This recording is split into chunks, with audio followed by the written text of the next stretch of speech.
Deep in the Australian outback is the remote Aboriginal community of Yulga Jinna. Communities like this one, which Aboriginal leaders say help protect their 40,000-year-old culture, are under threat. They are victims of a resource boom gone bust.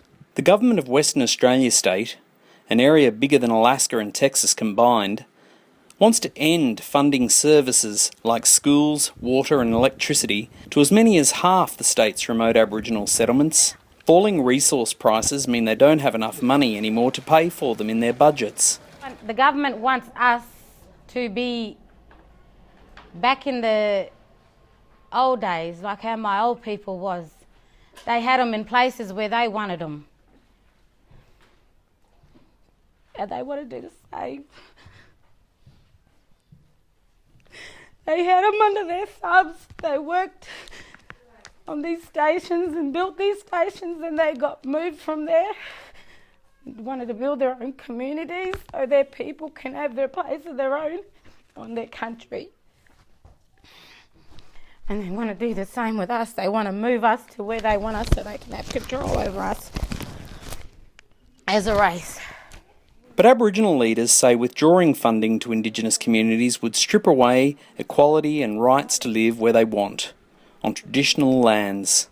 Australia's fellow G20 member Canada is also feeling the pinch of shrinking budgets and maintaining small Indigenous communities.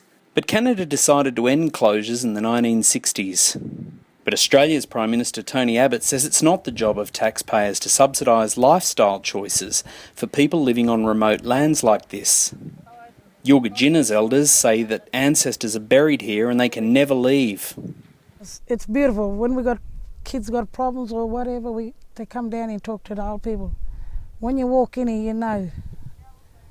And for this government man to even think about trying to take our old people away from us, I don't know if he owns the soul or what. Hundreds of miles to the west, the feelings are the same at the tiny community of Barrowell. Settled in the 1980s, gangs of local farmers used to drive through here, shooting signs and attempting to poison the water well before the Nanda people were granted native title rights. But now Aboriginal children boost student numbers at the local school, helping it stay viable. No community should be closed down. No Aboriginal person should be forced from their homelands. It's a healing. It's their healing. It's their connection. It's their connection to their culture. Is the land. They take our land away, we lose our culture. We lose that connection. And no community should be closed down. No community.